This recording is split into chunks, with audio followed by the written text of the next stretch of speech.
భూపాలపల్లి జిల్లాలోని advanced technology సెంటర్లో భారీ ప్రమాదం త్రుటిలో తప్పింది. శుక్రవారం రాత్రి కురిసిన వర్షానికి భవనం సీలింగ్ ఒక్కసారిగా కూలిపోవడంతో లోపల ఉన్న ఫర్నిచర్, సీలింగ్, కంప్యూటర్తో పాటు ఇతర సామాగ్రి ధ్వంసమయ్యాయి. అదృష్టవశాత్తు ఈ ఘటన రాత్రి సమయంలో చోటు చేసుకోవడంతో విద్యార్థులు అక్కడ లేకపోవడం వల్ల ప్రాణ నష్టం తప్పింది. ఒకవేళ ఇదే ఘటన విద్యార్థులు తరగతులు హాజరవుతున్న సమయంలో జరిగి ఉంటే పరిస్థితి మరింత విషమంగా మారేదని విద్యార్థి సంఘాలు, స్థానికులు ఆందోళన వ్యక్తం చేస్తున్నారు. భవన నిర్మాణంలో నాణ్యత లోపాలు ఉన్నాయని ఆరోపిస్తూ విద్యార్థి సంఘాల నాయకులు ఆగ్రహం వ్యక్తం చేస్తున్నారు. కోట్లాది రూపాయల ప్రజాధనంతో నిర్మించిన భవనం ఇలా దెబ్బతినడం వెనుక కాంట్రాక్టర్ల నిర్లక్ష్యం ఉందని వారు ఆరోపిస్తున్నారు.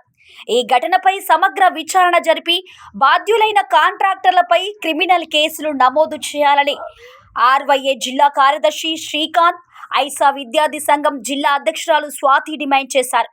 గతంలో పలుమార్లు అధికారులు సంబంధిత శాఖల దృష్టికి సమస్యలు తీసుకెళ్లినా స్పందించలేదని ఆరోపించారు. ఇప్పటికైనా జిల్లా యంత్రాంగం స్పందించి భవనం నాణ్యతపై విచారణ చేపట్టడంతో పాటు విద్యార్థుల భద్రతకు అవసరమైన చర్యలు తీసుకోవాలని విద్యార్థి సంఘాలు డిమాండ్ చేస్తున్నాయి. ఈరోజు మనం భూపాలపల్లిలోని అడ్వాన్స్ టెక్నాలజీ అని కాలేజీ ఒకటి ఓపెన్ చేసిళ్ళు. 4 కోట్ల రూపాయలతో, ఒకటి కాదు రెండు కాదు 4 కోట్లు పెట్టి ఈ కాలేజీ కట్టి పిల్లల భవిష్యత్ అని చెప్పి ఈ కాలేజీ నిర్మించిండ్రు. నిన్న పడిన వర్షానికి గాలికి మొత్తం అదంతా వాటర్ వచ్చేసి పైన సీలింగ్ అంతా కూలి కంప్యూటర్ల మీద పడ్డది.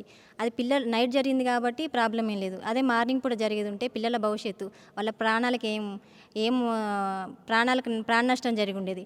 వాళ్ళ ప్రాణాలకు ఎవరు హామీ ఇచ్చేటోళ్ళు? ఇదంతా కాంట్రాక్టర్ నిర్లక్ష్యంగా భావించి అధికారుల నిర్లక్ష్యం కూడా ఉంది ఇందులో. అసలు ఇది మనం పర్మిషన్ ఇచ్చినప్పుడు వాళ్ళు ఎట్లా కడుతుళ్ళు, నాణ్యత ఉందా లేదా, వచ్చి చూసుకొని వెళ్ళి మళ్ళీ కట్టిన తర్వాత కూడా వాళ్ళు సరిగ్గా కట్టారా లేదా అనేది చూసుకోవాలి. అట్లా కాకుండా పర్మిషన్ ఇచ్చడం అయిపోయింది, మనకు అవసరం లేదన్నట్టు నిర్లక్ష్యం చేస్తున్నారు అధికారులు కూడా.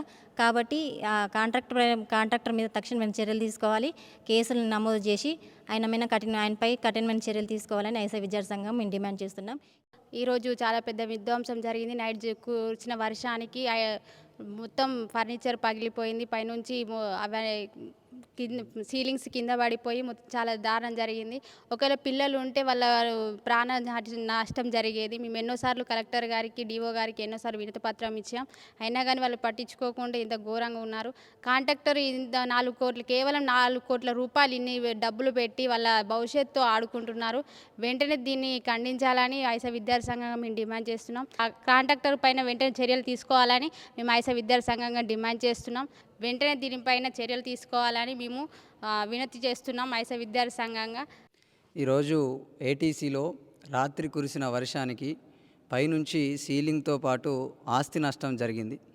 కాంట్రాక్టర్లకు మేము పదే అధికారులకి, ఈ కలెక్టర్ గారి నుంచి కింది స్థాయి అధికారులకు, ఇంజనీరింగ్ డిపార్ట్మెంట్ వాళ్ళకు కావచ్చు, కలెక్టర్ గారికి ముఖ్యంగా ఈ జిల్లాలో జరుగుతున్నటువంటి పలు అంశాల మీద కూడా ముందస్తు చర్యలు తీసుకోవాలని పదే వినతులు చేస్తున్నాం.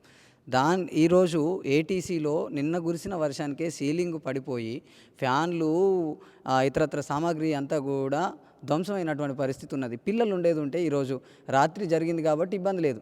డే టైంలో ఏది ఉంటే పిల్లలు ఎంతమందికి అది నష్టం జరిగేది. ఈరోజు అధికారులు ఇంత నిర్లక్ష్యంగా ఎందుకు వ్యవహరిస్తున్నారు అనేది భూపాలపల్లి జిల్లాలో ఉన్న అధికారులే ఎందుకు ఇంత నిర్లక్ష్యంగా వ్యవహరిస్తున్నారు అనేది అర్థం కావట్లేదు. కాంట్రాక్టర్ల సొమ్ముకు ఆశపడి వాళ్ళతో కుమ్మక్కైపోయి వాళ్ళు ఇచ్చే అటువంటి లావాదేవీల కోసం కనుక వీళ్ళు ఈ పనులు చేస్తూ ఉన్నారా? కాంట్రాక్టర్ వచ్చినప్పుడు దాని డిపిఆర్ ఏంది, దానికి ఏమి డిపిఆర్ ఇచ్చినాము, ఎట్లా సిస్టమ్ దాన్ని డెవలప్ చేస్తున్నారు, లేదంటే బిల్డింగ్ కన్స్ట్రక్షన్ ఎట్లా చేస్తూ ఉన్నారు, ఇచ్చిన డిజైన్లోనే బిల్డింగ్ కన్స్ట్రక్షన్ జరుగుతుందా, జరిగితే ఎక్కడన్నా క్రాక్స్ ఉన్నాయా? ఇంతకుముందు ప్రిన్సిపాల్ గారిని కూడా కలిసినాం మేము. ఇక్కడ జరిగే ప్రతి దాన్ని కూడా పై అధికారులకు వాళ్ళు తెలియజేస్తూ ఉన్నారు. అయినప్పటికీ ఇప్పటి వరకు ఏ చర్య తీసుకోలేదు. ఇప్పటివరకు అధికారులు కనుక క్షుణ్ణమైనటువంటి పర్యవేక్షణ దీని మీద పెట్టుండేది ఉంటే ఈరోజు ఈ ధ్వంసం జరిగేది కాదు. ఈరోజు 100 మంది విద్యార్థుల భవిష్యత్తు దీని మీద ఆధారపడి ఉన్నది. అడ్వాన్స్ టెక్నాలజీ సెంటరు అని చెప్పి ఓపెన్ చేసి 4 కోట్ల రూపాయలు ఎవరింట్లోకి పోయినట్టు? ఈరోజు 4 కోట్ల రూపాయలు కాంట్రాక్టర్ ఇంట్లో కూలర్లకు బలైపోయినటువంటి పరిస్థితి ఉన్నది. ఆ కాంట్రాక్టర్ ఏసీ రూమ్లో హ్యాపీగానే పడుకుంటున్నాడు. కానీ ఇక్కడ పేద పేద విద్యార్థులకు అందాల్సినటువంటి సెంటర్లో ఉండేటువంటి ఏవైతే ముఖ్యమైన పరికరాలు ఉన్నాయో, నాలెడ్జ్ సెంటర్కి సంబంధించిన పరికరాలు, కంప్యూటర్ సిస్టమ్స్, అదేవిధంగా లైటింగ్ సిస్టము ఇక్కడ పూర్తిగా ధ్వంసం అయినటువంటి పరిస్థితి ఉన్నది. కాంట్రాక్టర్ ఇంత నిర్లక్ష్యంగా ఇప్పటి వరకు కూడా పూర్తి స్థాయిలో అధికారులు కానీ కలెక్టర్ గారు కూతవేటి దూరంలో కలెక్టర్ గారు ఆఫీస్ ఉంటుంది, ఇప్పటి వరకు వచ్చి చూడలేదు అంటే నిజంగా బాధాకరం. కనీసం అధికారులకు మేము విజ్ఞప్తి చేసేది ఏంటి అని అంటే, అయ్యా మీరు ఏదన్నా కాంట్రాక్ట్ జిల్లాలో ప్రభుత్వ సంబంధితమైంది, ప్రభుత్వ ఆమోదితమైంది ఏదన్నా ఉంటే 1-2 సార్లు చెక్ చేయండి. మానవతా దృక్పథంతోనన్నా ఇది ప్రజల ఆస్తి, ప్రజల పనులతో నిర్మిస్తున్నటువంటి ఆస్తి, ప్రభుత్వం ఆమోదించినటువంటిది, దీంట్లో పిల్లలు ఉంటారు కాబట్టి అధికారులు మానవతా దృక్పథంతోనన్నా భూపాలపల్లి జిల్లాలో వ్యవహరించాలి అని చెప్పి వారికి మా విన్నపాన్ని తెలియజేస్తూ ఉన్నాం. తక్షణమే కలెక్టర్ గారు గ్రౌండ్లో దిగి దీని రిపోర్ట్ తీసుకొని దీన్ని పర్యవేక్షించి అధికారులతో సమీక్షించి తక్షణమే కాంట్రాక్టర్ పైన చర్యలు తీసుకోవాలి.